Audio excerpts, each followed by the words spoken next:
Muito bem, pessoal. Questão de número 20 do capítulo 4. Na figura, a partícula A se move ao longo da reta y igual a 30 metros, com uma velocidade constante de módulo 3 metros por segundo e paralela ao eixo x. No instante em que a partícula A passa pelo eixo y, a partícula B deixa a origem com velocidade inicial zero e aceleração constante de módulo 0,4 metros por segundo ao quadrado. Para que valor do ângulo θ entre A e o semi-eixo y positivo acontece uma colisão? Então, nós temos a seguinte situação nesse enunciado.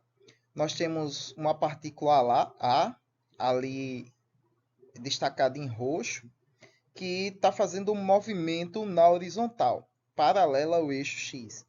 Então, a gente já sabe aqui que não há movimento no eixo y para essa partícula.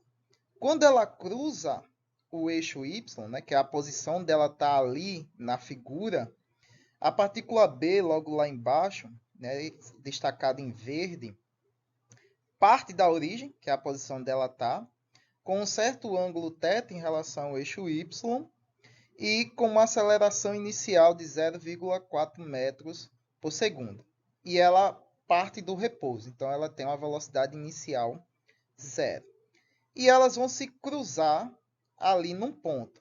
Mas para que nessa situação, dada essas configurações e dada essas condições iniciais desse evento entre essas duas partículas, qual deve ser o ângulo para que as duas partículas colidam ali no cruzamento das trajetórias delas, que estão ali destacadas com uma linha roxa e uma linha verde, para representar o movimento de ambas as partículas. Então, no cruzamento daquela linha ali é onde deverá acontecer a colisão. Mas para que isso aconteça, a gente precisa de um ângulo específico que vai atender às necessidades de haver uma colisão, levando em considerações a situação inicial dada pelo enunciado, né? De posição, velocidade, aceleração e direção das partículas. Então, nós temos aqui, vamos colocar aqui as questões em roxo para representar o movimento, as características de movimento da partícula A, e as equações em verde para representar as características de movimento da partícula B. Então, nós temos aqui que no eixo Y não tem movimento algum para a partícula. Ela parte ali da posição 30 metros no eixo Y e vai permanecer nessa linha de valor no eixo Y. Não há movimento nem para cima nem para baixo. Então, o movimento é constante no eixo Y, não há movimento, né? Então, ela permanece na linha dos 30 metros. Já no eixo X, como ela está com a velocidade constante, a equação que vai descrever o movimento dela é dada pela função horária do deslocamento, vista aí no gráfico logo acima da linha roxa. E como a gente quer as condições a partir de quando ela cruza o eixo Y, então nós temos que a posição inicial em x dessa partícula ela é zero. Então, a nossa equação fica desse jeito aí, que a posição da partícula depende única e exclusivamente da velocidade e da evolução do tempo dessa partícula. E nós queremos, nós queremos agora para a partícula B as características que vão definir o movimento dela nessa trajetória aí com a linha verde. Então, ela parte do repouso, então a gente já sabe que tem uma velocidade inicial zero, mas ela tem uma aceleração constante. E como o movimento dela se dá nos dois eixos, então a gente vai ter uma componente de aceleração no eixo Y, e como a gente quer o ângulo em relação ao eixo Y, então a componente Y da aceleração da nossa partícula B vai ser o cosseno do módulo dessa aceleração. O módulo a gente tem, que é 0,40 metros por segundo ao quadrado. Então, nós temos aí que a componente da aceleração em y vai ser dada por essa expressão aí. E em x, x vai ser o nosso cateto oposto, né? Então vai ser o seno. Então nós temos isso aí. Então nós temos a componente y e a componente x da aceleração da partícula B. Então a gente já está desenhando aqui o esqueminha de onde a gente quer chegar. Qual é o nosso objetivo? Descobrir qual é o ângulo que tem que ter para a trajetória dessa partícula B para que ambas colidam naquele ponto ali, de coordenadas x, y. Então, no instante em que a bolinha A passar naquele cruzamento ali, a bolinha B também tem que passar para haver a colisão. Então, isso já significa que o tempo nas equações tem que ser o mesmo. E o ângulo, a gente já sabe que está ali, ó, nas componentes da aceleração da nossa bolinha B, que é o ângulo que vai nos dar a descrição do movimento dessa partícula. Então, a gente vai aqui agora descrever o movimento da partícula B, que ela tem um movimento que leva em consideração a sua aceleração. Da partícula A já está ali. X igual a Vx vezes t, em roxo. Velocidade constante e o movimento é só no eixo x. Agora, nós temos que descobrir qual é a posição, que tem que ser a mesma, né, da partícula A, tanto em x quanto em y, para a partícula B. Né? Tem que ser ali naquelas coordenadas. Então, nós temos aqui, levando em consideração a independência dos movimentos, né? Então você vai ter um movimento no eixo x e você vai ter um movimento no eixo y. E eles acontecem de forma independente. Né? A gente pode tratá-los, na verdade, de forma independente, né? Que não vai alterar o resultado da descrição do movimento da partícula. Então nós temos aí para o eixo x a função horária do deslocamento da nossa partícula B, né, que está em verde. E aí o que nós temos aqui? Nós temos a posição inicial é zero, que ela está partindo da origem. A velocidade inicial é zero, porque ela está partindo do repouso, sobrando somente um meio da aceleração no eixo x vezes t quadrado. Porém, a gente não quer que a colisão aconteça, então esse x, que é a coordenada x da posição da nossa partícula, tem que ser o mesmo da coordenada x da partícula A. Então, nós temos aí que o x de A e o x de B tem que ser o mesmo. Logo, o movimento das duas partículas podem ser igualados. Então, já que x de A e x de B são o mesmo, então nós temos aí Vx de t da partícula A vai ser igual a 1 meio de Vx de t quadrado da partícula B. E aí a gente já pode eliminar ali, ó, alguns termozinhos, né? Porque a gente tem t de um lado e t quadrado do outro da igualdade. Então a gente já pode fazer aqui essa manobra aqui, para a partícula ficar desse jeito aqui. A partícula não, a nossa equação, perdão. E podemos fazer o que aqui? Isolar o tempo. Então, o nosso t aqui vai ser 2Vx sobre AX. Então, veja que esse 2Vx é da partícula A e esse AX é da partícula B. E o tempo?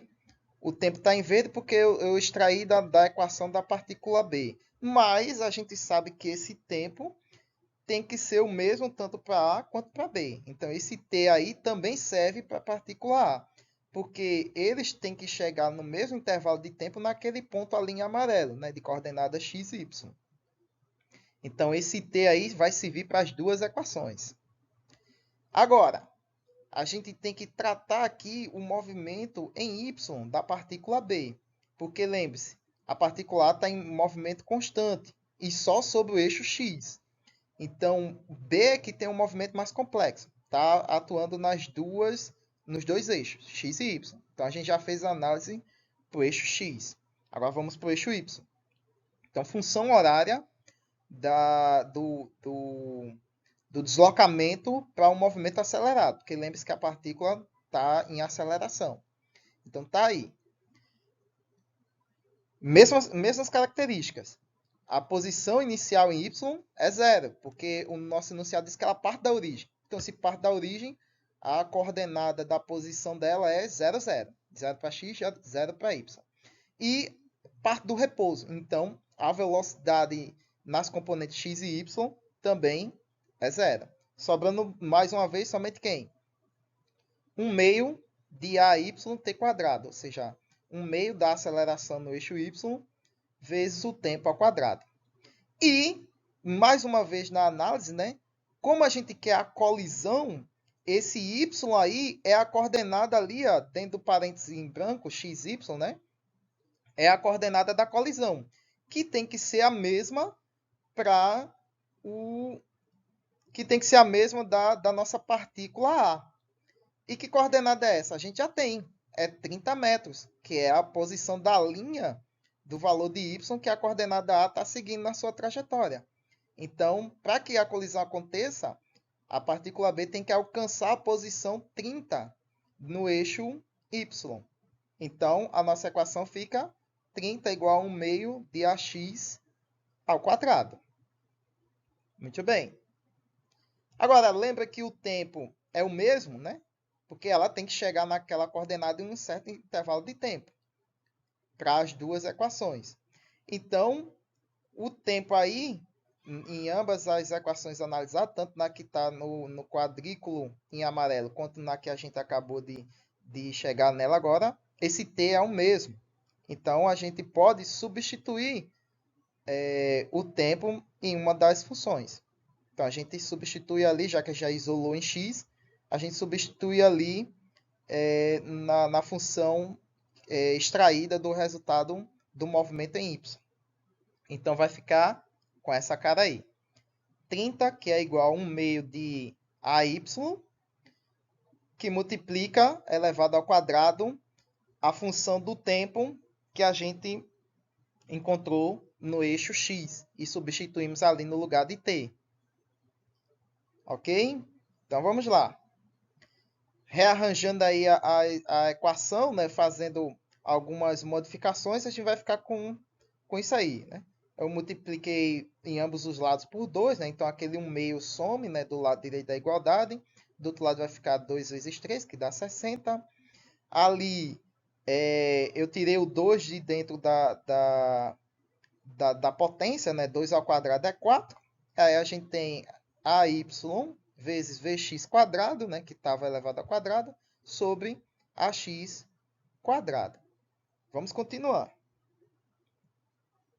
Continuando, falta a gente fazer o que agora? Bom, ali está as componentes da aceleração da nossa partícula B. E quem é as componentes? É o módulo da aceleração vezes os seus respectivos seno e cosseno. Cosseno para o eixo y, seno para o eixo x. E assim a gente introduz na nossa equação o ângulo que a gente quer, que é o θ. Então, nossa equação fica assim. Substituir ali também o valor da velocidade em x, é que você olha lá no enunciado, né? O nosso Vx vale 3. Então, botei ali, 3 ao quadrado. Então, vai ficar 4 vezes 3 ao quadrado.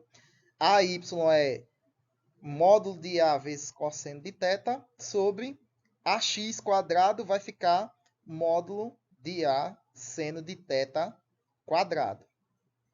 Então, bora dar uma ajeitada aí nessa equação. Então, dando uma ajeitada aí, nós vamos ter aí 4 vezes 3 ao quadrado dá 36, que multiplica o módulo da aceleração cosseno de θ sobre o módulo ao quadrado vezes seno quadrado de θ. Né? Eu dei uma rearranjada. Ali a gente pode fazer uma eliminação do módulo, né? Eu tenho no numerador módulo de A e tenho embaixo módulo de A ao quadrado, ou seja, A vezes A. Então, eu posso eliminar um deles ali da equação que não vai fazer diferença. E o que é que acontece aqui? Eu posso fazer ou para o seno ou para o cosseno. Então, eu vou fazer aqui para o seno, né? Porque a gente tem ali ó, seno e cosseno. mas para facilitar nossas contas, vamos eliminar um desses, ou o seno ou o cosseno. Então, nós temos ali embaixo o seno ao quadrado, então vai ser mais fácil eliminar ele, porque pegando ali o, o teorema fundamental da trigonometria, né? Seno quadrado de θ mais cosseno quadrado de θ é igual a 1. Então, para eliminar com o seno quadrado, né? A gente coloca ali, ó, o nosso soma ambos os lados por menos cosseno quadrado de θ. A gente vai ficar que seno quadrado de θ é igual a 1 menos cosseno quadrado de θ, que a gente substitui ali na igualdade. E aí vai ficar no numerador 90 cosseno de θ. Por que 90? Né? Porque a nossa aceleração em módulo não é 0,40. Então, 36 sobre 0,40 dá 90. Então, fica 90 cosseno θ sobre 1 menos cosseno quadrado de θ, que eu substituí no lugar do termo do seno quadrado de θ. Rearranjando a função, né, nós vamos ter aí uma fração de 60 sobre 90, que multiplica 1 menos cosseno quadrado de θ, igual a cosseno quadrado de θ.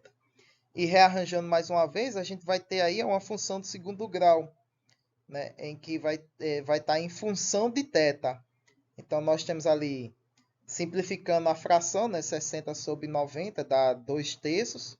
Então, a gente tem 2 terços de cosseno quadrado de θ mais cosseno de θ menos 2 terços igual a zero. Então, isso é uma função de segundo grau. Então, para resolver essa função de segundo grau, a gente tem que usar Bhaskara e usar delta, né? Então, quem é o nosso A, né? O nosso termo A, né? Que multiplica a variável quadrada, né? 2 terços. Nosso termo B é 1, que multiplica a variável cosseno θ. E o termo independente, que é o nosso C, menos 2 terços. Então, aplicando aí o delta, né? Que é B quadrado menos 4 vezes A vezes C. Então, substitui. B quadrado, né? 1 ao quadrado menos 4 vezes 2 terços vezes menos 2 terços. Isso vai dar um delta igual a 2,77. Aplicando Bhaskara, nós vamos ter aí cosseno de θ igual a menos B mais ou menos raiz de delta sobre 2 vezes A. Aí substitui os valores, a gente vai ter mais ou menos, né? Só que aí a gente quer um ângulo positivo, então a gente vai usar o valor positivo, então vai ser mais, né? Menos 1 mais raiz de 2,3. Resolvendo tudo isso aí, vai dar cosseno de θ igual a 1 meio. Aí é só passar o cosseno a menos 1, né? Então vai ficar arco cosseno de 1 meio. Esqueci de colocar os parênteses ali em 1 meio, né? 1 meio dentro de parênteses. E aí, resolvendo o cosseno a menos 1 de 1 meio, a gente vai obter o ângulo que se tem que... o ângulo da trajetória da partícula B em relação ao semi-eixo Y, para que ocorra a colisão com as devidas especificações de grandezas indicadas no enunciado das duas partículas. E aí isso vai dar um ângulo de 60 graus para que essa colisão ocorra justamente ali naquele ponto ali marcado em amarelo do nossas coordenadas x, y. Muito bem, pessoal. Espero que tenham compreendido e entendido a questão e até a próxima.